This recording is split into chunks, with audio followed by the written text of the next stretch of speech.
بسم اللہ الرحمن الرحیم۔ السلام علیکم۔ خود سے بات کریں اور پوچھیں، میں کیا کنٹرول کر سکتا ہوں، کیا مینیج کر سکتا ہوں۔ اندھیروں میں بھی آپ وہ شخص نہیں جو روشنی اور حوصلہ پھیلائے، وہ نہیں جو حالات خراب ہونے کے باوجود بھی مثبت سوچ دے، نہ کہ وہ شخص جو صرف اپنی مشکلوں پر سوچتا رہے۔ اٹھیں اور سوچیں کہ میں اپنی توانائی کس طرح واپس حاصل کر سکتا ہوں۔ آپ میں سے کتنے لوگ ہیں جو صبح اٹھتے ہیں تو دل بھاری ہوتا ہے، دماغ بوجھل اور اعصاب کھچے ہوئے؟ ممکن ہے آپ زندگی کے اس موڑ پر ہوں جہاں آپ کو لگتا ہے کہ اب کچھ بھی ٹھیک نہیں ہو سکتا، اب کچھ بھی واپس نہیں آ سکتا۔ آپ خود کو پھنسا ہوا محسوس کرتے ہیں اور شاید اپنے شریک حیات کے بارے میں فکر مند ہیں کہ کیا کریں کیا نہ کریں، اور اس طرح کی بے شمار فکریں۔ یاد رکھیں، ایک جملہ: ان چیزوں کو چھوڑ دیں جنہیں آپ کنٹرول نہیں کر سکتے، اور دوسرا جملہ یہ ہے: مجھے کرنے دیں، مجھے اپنی صحت پر توجہ دینے دیں، مجھے اپنے خیالات پر توجہ دینے دیں،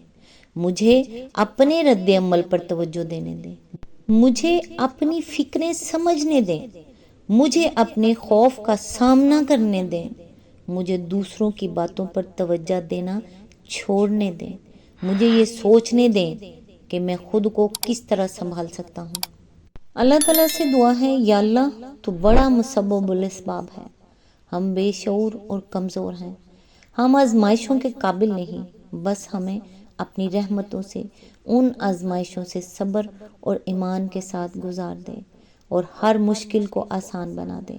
ہمیں اس راہ پر چلا جو تیری وسیع رحمت کے اور قریب کر دے، آمین یا رب العالمین۔ آج انشاءاللہ سورہ التغابن کی آیت نمبر 10 سے سٹارٹ کریں گے۔ اس کا ترجمہ اور تفسیر تفہیم القرآن سے بیان کروں گی جو اہل سنت جماعت کے لیے ہے۔ اعوذ باللہ من الشیطان الرجیم، بسم اللہ الرحمن الرحیم۔ اور جن لوگوں نے کفر کیا ہے اور ہماری آیات کو جھٹلایا ہے،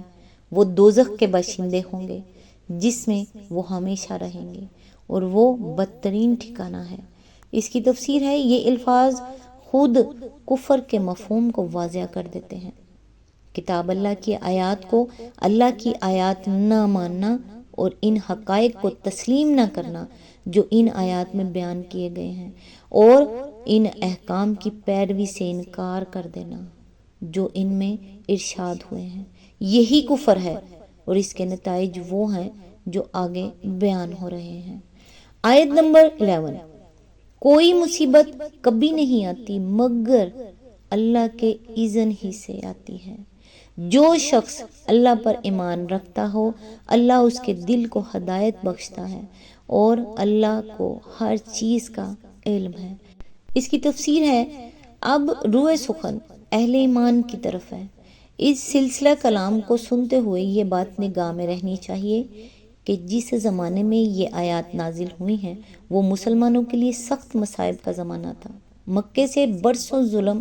سہنے کے بعد سب کچھ چھوڑ چھاڑ کر آ گئے تھے، اور مدینے میں جن حق پرستوں نے ان کو پناہ دی تھی ان پر دوہری مصیبت آ پڑی تھی۔ ایک طرف انہیں سینکڑوں مہاجرین کو سہارا دینا جو عرب کے مختلف حصوں سے ان کی طرف چلے آ رہے تھے، اور دوسری طرف پورے عرب کے ادائے اسلام ان کے در پہ آزاد ہو گئے تھے۔ اسی آیت کے ضمن میں آگے فرمایا، یہ مضمون سورہ حدید آیت نمبر 22 اور 23 میں بھی گزر چکا ہے، اور وہاں حواشی نمبر 39 to 42 میں ہم اس کی تشریح کر چکے ہیں۔ جن حالات میں اور جس مقصد کے لیے یہ بات وہاں فرمائی گئی تھی، اسی طرح کے حالات میں اسی مقصد کے لیے اسے یہاں دہرایا گیا ہے۔ جو حقیقت مسلمانوں کے ذہن نشین کرنی مقصود ہے وہ یہ ہے کہ نہ مصائب خود آ جاتے ہیں، نہ دنیا میں کسی کی یہ طاقت ہے کہ اپنے اختیار سے جس پر جو مصیبت چاہے نازل کرتے۔ یہ تو سراسر اللہ کے اذن پر موقوف ہے کہ کسی پر کوئی مصیبت نازل ہونے دے یا نہ ہونے دے، اور اللہ کا اذن بہرحال کسی نہ کسی مصلحت کی بنا پر ہوتا ہے جسے انسان نہیں جانتا ہے، نہ سمجھ سکتا ہے۔ اسی آیت کے ضمن میں آگے فرمایا یعنی مصائب کے ہجوم میں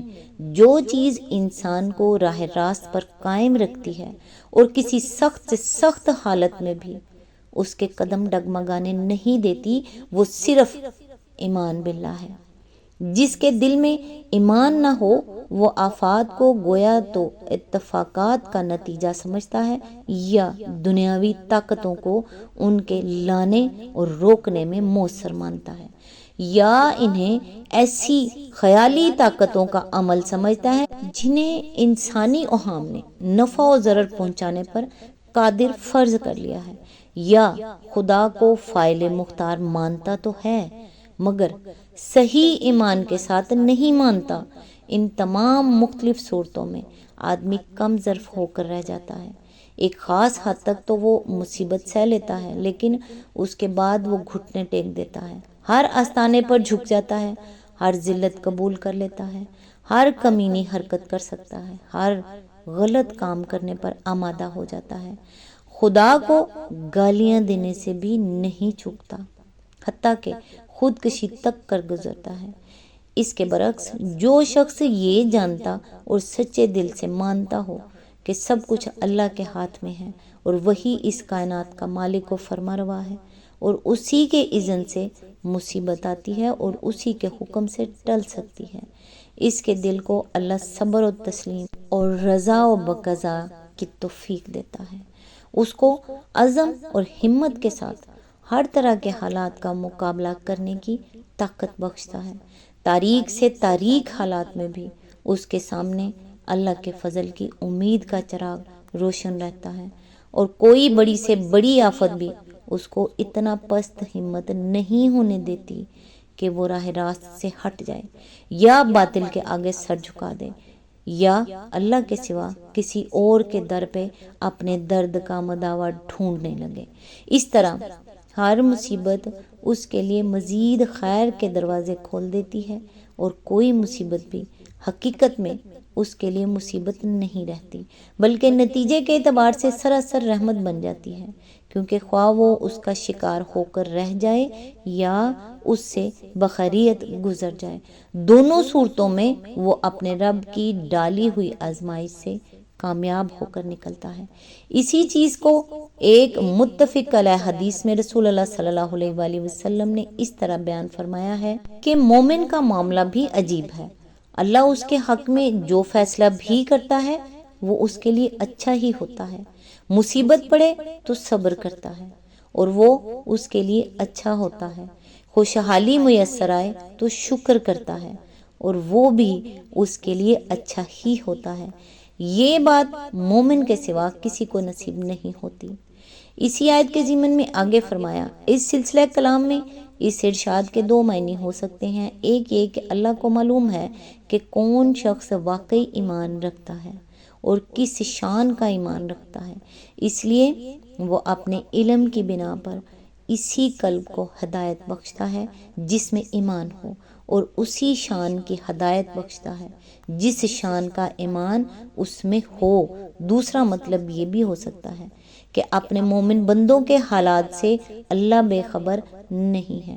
اس نے ایمان کی دعوت دے کر اور اس ایمان کے ساتھ دنیا کی شدید آزمائشوں میں ڈال کر انہیں ان کے حال پر چھوڑ نہیں دیا ہے۔ وہ جانتا ہے کہ کس مومن پر دنیا میں کیا کچھ گزر رہی ہے اور وہ کن حالات میں اپنے ایمان کے تقاضے کس طرح پورے کر رہا ہے،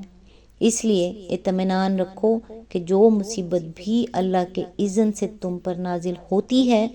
اللہ کے علم میں ضرور اس کی کوئی عظیم مصلحت ہوتی ہے اور اس کے اندر کوئی بڑی خیر پوشیدہ ہوتی ہے، کیونکہ اللہ اپنے مومن بندوں کا خیر خواہ ہے، بلا وجہ انہیں مصائب میں مبتلا کرنا نہیں چاہتا۔